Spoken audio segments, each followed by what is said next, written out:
Hi guys, आप लोग कैसे हैं। मैं मोहम्मद मिकाइल अंसारी और आप लोगों का मेरे इस यूट्यूब चैनल स्टडी मित्र मिकाइल में वेलकम है। दोस्तों, आज हम लोग पढ़ेंगे सेमी मॉडल। हमारा टॉपिक क्या होगा? सेमी मॉडल, जिसे हम लोग टेंस भी पढ़ चुके हैं ग्रामर के पोर्शन में। उसके बाद मॉडल्स को भी देख लिए हैं दो तरीके से, और अब जो हम पढ़ रहे हैं सेमी मॉडल, जिसमें नीड पढ़ चुके हैं। दोस्तों, आज जो पढ़ेंगे वो डेयर। अगर डेयर से रिलेटेड आपको कोई भी कंफ्यूजन है तो वो पूरी तरह से क्लियर हो जाएगा। अगर आप पहले पढ़े हैं ना पढ़े हैं तो आपको कुछ ना कुछ इसमें ज़रूर फ़ायदा होगा। तो दोस्तों, अगर डेयर से रिलेटेड कुछ भी सीखना चाहते हैं या प्रैक्टिस करना चाहते हैं या रिवाइज करना चाहते हैं तो इस वीडियो को लास्ट तक ज़रूर देखें। ठीक है दोस्तों, बिना देरी किए शुरू करते हैं। तो हमारा आज का टॉपिक क्या है, पहले से थोड़ा सा लिख देते हैं। सेमी मॉडल या मॉडल्स बोलिए या मॉडल वर्ब्स बोलिए, जो भी बोलिए दोस्तों, इसमें तीन आता है: need, dare and used to. हम इसको पढ़ चुके हैं दोस्तों पिछले वीडियो में, और इसमें भी लिंक दे देंगे, और ये आज हम लोग पढ़ेंगे। ठीक है दोस्तों, इसको फिर से शुरू करते। सेमी मतलब जानते हैं कि एक प्योर मॉडल। प्योर मॉडल का मतलब कि वो सिर्फ मॉडल के रूप में यूज़ किया जाएगा, उसको ना दूसरे पार्ट्स ऑफ स्पीच में यूज किया जाएगा। लेकिन दोस्तों, ये तीनों को हम लोग दूसरे पार्ट्स ऑफ स्पीच जैसे मेन वर्ब के रूप में यूज करते हैं, इसको और इसको एडजेक्टिव के रूप में, तभी इसकी बात कर रहे हैं। तो यहाँ पर दोस्तों पहले एकदम फ्रेश लिखते हैं। इतना समझने के बाद हम लोग यूज कर रहे हैं डेयर। डेयर का सबसे पहले हिंदी देखते हैं। जितना समझ गए दोस्तों, हिंदी क्या होता है? हिम्मत करना। या दोस्तों एक ही है, हिंदी में दो बोलते हैं, साहस करना। कोई कंफ्यूजन नहीं। अब आइए कि ये जो है मॉडल सेमी मॉडल्स में है डियर, इसका दो तरीके से यूज करेंगे, एक मेन वर्ब के रूप में, एक मॉडल्स के रूप में। तो यही हमारा ट्विस्ट है। तो सबसे पहले देखेंगे कि मेन वर्ब के रूप में कहाँ यूज किया जाता है और मॉडल के रूप में कहाँ कहाँ यूज किया जाता है। और दोस्तों, इसके साथ साथ जो एक्स्ट्रा यूज है, जो आप हो सकता है कि जानते हो या नहीं जानते हो, उसे भी देखेंगे दोस्तों। तो ठीक है, तो लास्ट तक ज़रूर देखें। और हाँ दोस्तों, अगर इस चैनल पे नए हैं और इस वीडियो को पहली बार देख रहे हैं तो इस वीडियो को लाइक के साथ साथ इस चैनल को भी सब्सक्राइब ज़रूर करें दोस्तों। Thank you.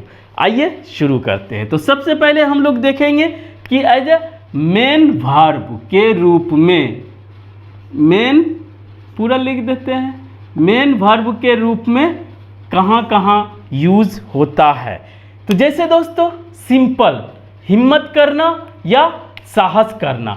अगर एक सेंटेंस लेते हैं, I dare to go there. Simple सा दोस्तों इसी तरह का यूज होता है, 2+V1 के साथ। नीड का बहुत ज़्यादा यूज था, इसका थोड़ा कम यूज है। तो I dare to go there, क्या? मैं हिम्मत करता हूँ वहाँ जाने का। इस पे आप 2+V1 इंफिनिटिव बोलते हैं। आप जो चाहें अपने आवश्यकता अनुसार वर्ब को चेंज करके आप बोल सकते हैं। मैं हिम्मत करता हूँ या मुझे हिम्मत है, आई हैव डेयर नहीं लगाएंगे, बस आई डेयर से काम चल जाएगा मेन वर्ब के रूप में। और इसको चेंज करके आप जो चाहें दुनिया का बोल सकते हैं अपने अकॉर्डिंग। दूसरा दोस्तों, दूसरा हो नहीं सकता है दोस्तों। दूसरा, he dares to oppose his father. इसका मतलब अब समझ गए होंगे। इसका क्या मतलब हुआ? पहले मतलब देखते हैं कि ये तो फिक्स रहेगा कि उसे हिम्मत है या वह हिम्मत करता है अपने पिता का विरोध करने का, अपोज विरोध करने का, ठीक है, उसे साहस है या वह साहस करता है। ये दो तरह का क्यों लिए? इसलिए कि दोस्तों ये हमारा प्रेजेंट इंडेफिनिट टेंस में V1 है और उसी प्रेजेंट इंडेफिनिट टेंस में ये V5 है। एस या एस एकदम मेन वर्ब के तरह यूज होगा। अगर टेंस आप पढ़े होंगे तो ये टेंस के तरह आप समझे प्रेजेंट इंडेफिनिट टेंस। तो वो आई या जो भी प्लूरल सब्जेक्ट रहेगा उसके साथ V1 और ही शी यानी थर्ड पर्सन सिंगुलर नंबर के साथ V5। तो ये क्या हुआ दोस्तों? प्रेजेंट इंडेफिनिट टेंस का पॉजिटिव स्ट्रक्चर। कोई कंफ्यूजन नहीं। तो ये as a main verb use करेंगे।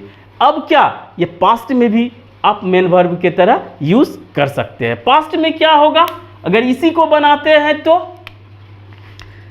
थोड़ा दोस्तों शॉर्ट में चलते हैं ताकि वीडियो का टाइम कम हो, आप देख सके। बहुत बड़ा वीडियो होने से आप देखते नहीं हैं। पढ़ाने का तो कुछ भी बता सकते हैं दोस्तों, लेकिन आप देखते ही नहीं हैं। तो टेंस की बात है, टेंस में हो चुकी है, नहीं तो आप वीडियो टेंस का देख सकते हैं। यहाँ पे डेयर का यूज।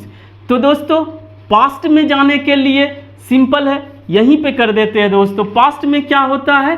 किसी भी सब्जेक्ट के साथ V2 ही डेयर्ड, ये दोस्तों V2 है डेयर का और V3 भी यही होता है डेयर, ठीक है। आई डेयर्ड टू गो देयर कहने का मतलब ये है कि मैंने वहां जाने की हिम्मत की या मैंने वहां जाने की हिम्मत की थी। चाहे कोई भी सब्जेक्ट हो उसके साथ पॉजिटिव स्ट्रक्चर में वर्ब का सेकंड फॉर्म ही आता है। इसका भी बना लेंगे दोस्तों, ही डेयर्ड, सभी के साथ V2, he dared to oppose, ये कभी चेंज नहीं होगा। ये आपका अदर वर्ड्स है, ठीक है। फादर होगा, ये लग गया था दोस्तों। तो आप पास्ट में भी जा सकते हैं एज अ मेन वर्ब। अब आइए दोस्तों, क्या फ्यूचर में जा सकते हैं? तो स्ट्रक्चर तो बन सकता है शैल और विल लगा के, लेकिन वह हिम्मत करेगा, वह साहस करेगा। अगर बोलना है तो आप जा सकते हैं, ठीक है। ये आप समझ गए मेन वर्ब के रूप में present indefinite tense, past indefinite tense और फ्यूचर इंडेफिनिट टेंस में भी जा सकते हैं। कैसे दोस्तों? आप इस तरह से मेन वर्ब के रूल को फॉलो करके टेंस के अकॉर्डिंग, ठीक है।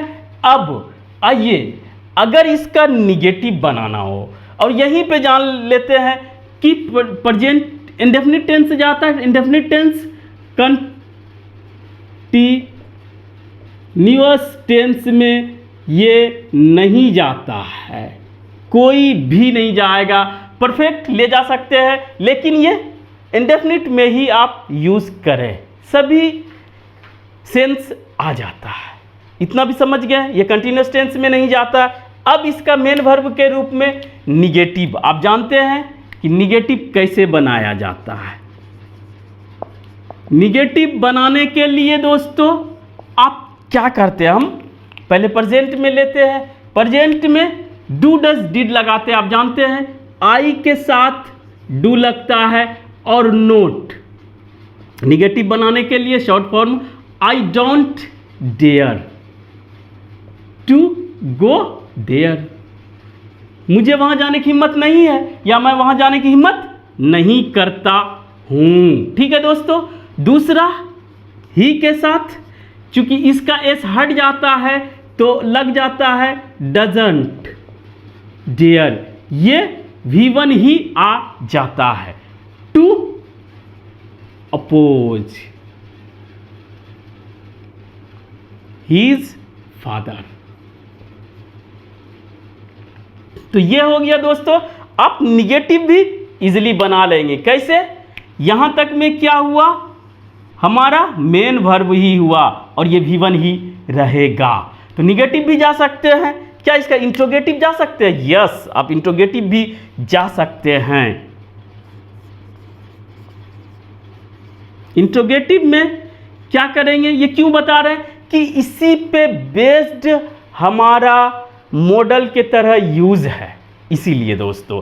तो यहां पर थोड़ा नीचे लेते हैं। यहाँ पर दोस्तों निगेटिव इंट्रोगेटिव में क्या होता है, जो भी रहता है, इसमें कोई हेल्पिंग वर्ब नहीं है, इसलिए डू या डज को निकाला जाता है। तो आई के साथ डू निकाल दे, do I dare to go there, क्या मुझे वहां जाने की मैं हिम्मत करता हूं।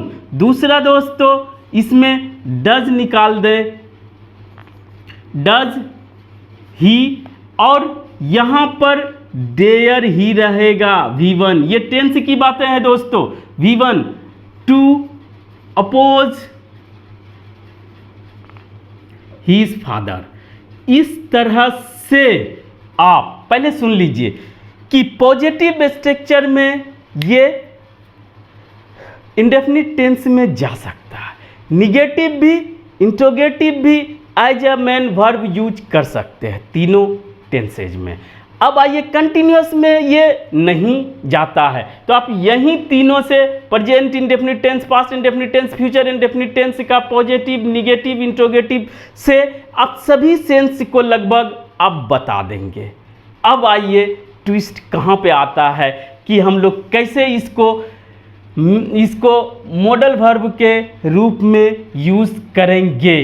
ठीक है दोस्तों, तो उसके लिए क्या करते हैं, सबसे पहले ये वाला लेते हैं निगेटिव में। तो मॉडल वर्ब के रूप में हम लोग इसे यूज कहाँ करते हैं, जब हमारा पॉजिटिव में मेन वर्ब ही रहेगा, और जब निगेटिव हो जाएगा तो वहाँ पर मॉडल के तरह यूज करेंगे। कैसे, ये सबको रिप्लेस करके ये आपके पास ये ज़्यादा प्रेफरेबल माना जाता है। ये भी आपका सही है, लेकिन इसके जगह पहले देख लेते हैं कि दोस्तों हमारा मॉडल क्या करता है। आप जानते हैं हमारा मॉडल करता है जो भी फीलिंग्स बताता है उसके साथ हमारा स्टेटमेंट को शॉर्ट भी करता है। शॉर्ट मतलब छोटा, जैसे कि हम लिखते हैं I am able to run, या लिफ्ट बोलते हैं दोस्तों, लिफ्ट 50 kgs। हम 50 kg उठा सकते हैं, मेरे पास एबिलिटी है। और इसी सब को शॉर्ट करने के लिए टू तक क्या लिखते हैं, आई कैन लिफ्ट 50 kg। ये शॉर्ट कर दिया कैन आके, और इसका शक्ति बता दिया इतना के बदले। और ये दोस्तों हेल्पिंग वर्ब के तरह है, इसी को अलग से नाम दिया गया है मॉडल, और ये हमेशा वर्ब का फर्स्ट फॉर्म रहेगा। ठीक है, तो इसी को निगेटिव में भी कर सकते हैं कैन नॉट लगा के। तो इसी को इतना को निगेटिव में शॉर्ट कर दिया गया, और इसके जगह सिर्फ यहाँ तक को डेयर लिख दिया गया। आई डेयर नोट अलग लिखे, या डेयरंट गो देयर। अब क्या हो गया, ये निगेटिव हो गया किसके साथ, डेयर के साथ, चाहे अलग अलग भी लिख सकते हैं। तो ये यहाँ पर हेल्पिंग वर्ब हुआ, और इसे ही मॉडल के तरह यूज कर लिया गया है शॉर्ट फॉर्म के रूप में। ठीक है दोस्तों, और चाहे जो भी सब्जेक्ट हो तो वहाँ पे मॉडल एक ही फॉर्म रहता है, उसका एस या ईडी ये सब नहीं लगता, क्योंकि हेल्पिंग वर्ब है। और इसमें एक चीज़ और बताने वाली की है, प्रेजेंट इंडेफिनिट टेंस नहीं रहता है, ये एक हमारा मॉडल का यूज करके बनाते हैं, तो इसको प्रेजेंट इंडेफिनिट टेंस में नहीं रखते। और ये सेंस क्या देता है, हमारा प्रेजेंट का और फ्यूचर का। ठीक है, पास्ट का भी होता है, लेकिन इसमें पास्ट का सिर्फ पास्ट के निगेटिव से पता चल जाता है। ठीक है, उसमें तो ये प्रेजेंट इंडेफिनिट टेंस के ही स्ट्रक्चर को रिप्लेस कर सकता है, और चाहे ही भी रहेगा तो हमारा डेयर ही आएगा। डेयर नोट अलग कर देते हैं, डेयर नोट क्या था, अपोज, यहाँ टू नहीं आएगा, अपोज हिज फादर। तो दोस्तों जो हमारा मॉडल के रूप में आता है यही प्रेजेंट इंडेफिनिट टेंस के निगेटिव को रिप्लेस करता है। इतना को अगर आप समझ गए तो आप आसानी से यूज कर लेंगे और कंफ्यूज नहीं होंगे। क्यों कि दोस्तों यहाँ पे टू का खेला है कि आपको एग्जाम में दे देगा डेयर नॉट टू गो, अगर नॉट डेयर में लगा के टू दे दिया तो आपका सरासर गलत हो जाएगा। ये इतना के बाद यहाँ पे टू नहीं रहेगा, यहाँ पे टू नहीं, यही आपको मुश्किल बनाता है। और अगर इसको समझ गए तो ये किस में यूज होता है, निगेटिव में और इंट्रोगेटिव में भी। इंट्रोगेटिव में आप जानते हैं हेल्पिंग वर्ब निकलता है, तो वो भी निकाल के देख सकते हैं। कैसे, जैसे कि यहाँ पर है, इसका इंट्रोगेटिव हमको बनाना है, तो हम लोग कैसे बनाएंगे, ये डू लगाते हैं इसमें। अगर हमारा ये रहता तो डू लगाते हम, अगर हमारा ये मेन वर्ब रहता, लेकिन इसी को अगर निकाल देते हम डेयर आई गो देयर, तो ये टू का खेला हटा दिया गया और ये हमारा हेल्पिंग वर्ब और ये मॉडल बन गया। तो ये भी सेंस देता है कि क्या मुझे वहाँ जाने की हिम्मत है या मैं वहाँ जाने की हिम्मत करता हूँ। उससे अच्छा इसको भी देखते हैं दोस्तों, इसको ही नहीं, dare he oppose his father, क्या उसे हिम्मत है अपने पिताजी को अपोज या विरोध करने की, हिम्मत है या हिम्मत करता है।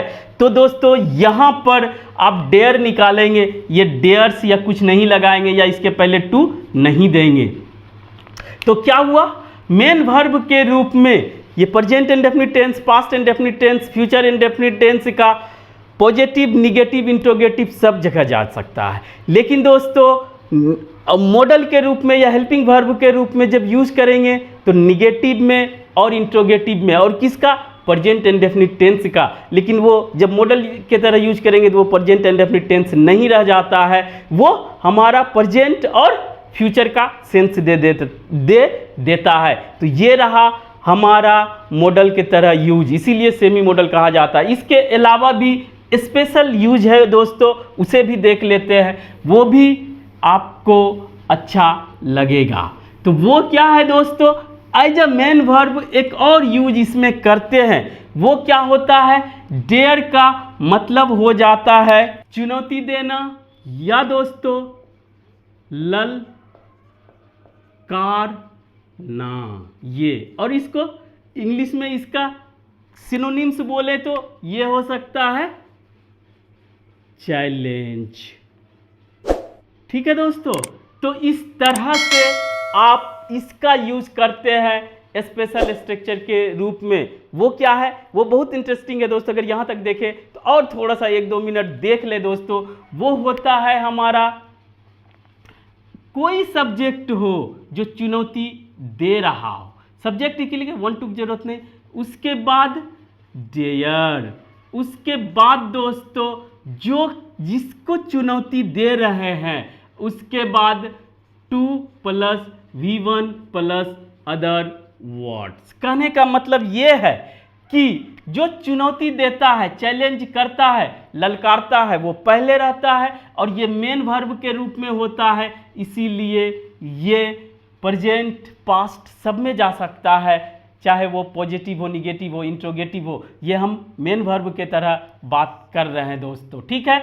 ऑब्जेक्ट जिसको चुनौती देता है और जो एक्शन करने के लिए चुनौती देता है वो होता है 2 + V1 फिर अदर वर्ड्स। जैसे कि उसने, पहले इंग्लिश लिख लेते हैं, ही डेयर्स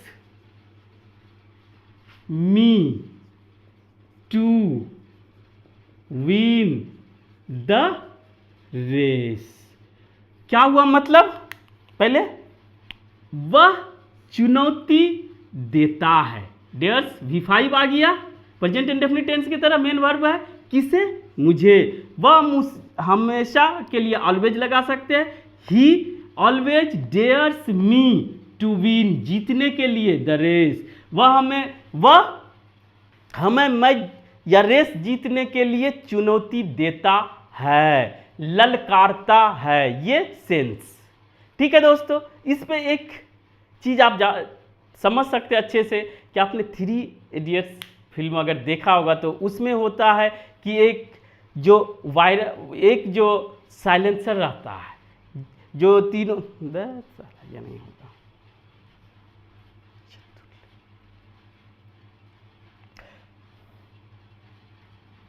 तो इस तरह से चुनौती दिया जा सकता है, ललकारा जा सकता है। एक और एग्जांपल देखें दोस्तों कि अगर और हम क्या करते किसी के साथ I dare, V1 dare him, ठीक है। ऑब्जेक्ट क्या आएगा ऑब्जेक्टिव केस में, टू गेट सक्सेस। इससे कोई मतलब नहीं है, कहने का मतलब है कि ही के साथ V5 और आई या जो भी रहे पुलर उसके साथ V1, तो आई डेयर ही, मैं उसे चुनौती देता हूं, टू गेट सक्सेस, सफलता पाने के लिए। तो इस तरह से आप उसे ललकार सकते हैं, चैलेंज कर सकते हैं, लेकिन इसमें ऑब्जेक्ट का आना मस्ट है। यह क्या हुआ हमारा दोस्तों, मेन वर्ब के रूप में। अब देखिए एक मॉडल के रूप में भी स्पेशल यूज, रेडीमेड यूज है, उसे भी आप देख ले दोस्तों। वो ये है कि हम लोग देखते हैं या बहुत यूज करते हैं दोस्तों, हाउ डेयर यू। अब यहां पे डायरेक्ट V1 लगाएंगे, फिर अदर वर्ड्स और क्वेश्चन मार्क। जैसे अगर बोलते हैं इतना, how dare you touch my mobile, तो क्या हुआ, हाउ डेयर यू, टू नहीं लगाएंगे दोस्तों, टच।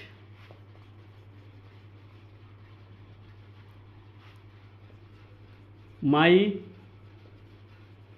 मोबाइल, तो इसका मतलब क्या होता है, हाउ डेयर यू, ये मॉडल के तरह यूज यानी हेल्पिंग वर्ब के तरह यूज होता है।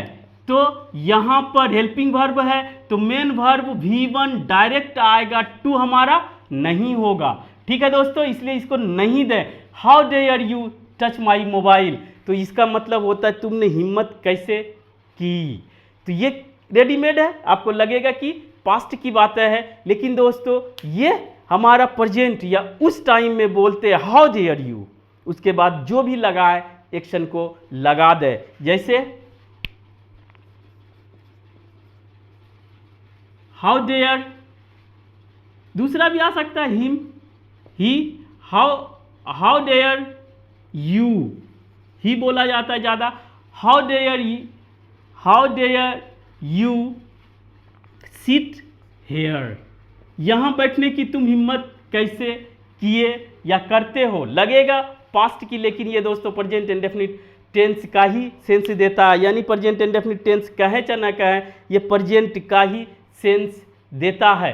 और अगर पास्ट का सेंस लेना है तो आपको डायरेक्ट बनाना पड़ेगा दोस्तों कि हाउ, तब डेयर नहीं निकलेगा, हाउ डिड डायरेक्ट निकाल दे, डिड यू डेयर, तब यहां टू लग जाएगा, टू सीट हेयर। ठीक है दोस्तों, पास्ट का डायरेक्ट सेंस लेना चाहते हैं तो ये बना है, अदरवाइज इसी से काम चल जाता है। तो दोस्तों डेयर से रिलेटेड इतनी बातें थी, आपको बहुत कुछ सीखने के लिए मिला होगा, लेकिन दोस्तों प्रैक्टिस आपको ज़्यादा से ज़्यादा करना है, तभी आपका वो अपना हो सकता है। तो दोस्तों आज बस इतना ही। अगर ये वीडियो आपको अच्छा लगा और आप इससे कुछ सीखे हो, प्लीज़ इसे लाइक करें, सब्सक्राइब करें और अपने दोस्तों के बीच शेयर जरूर करें दोस्तों। Thank you for watching, have a nice day.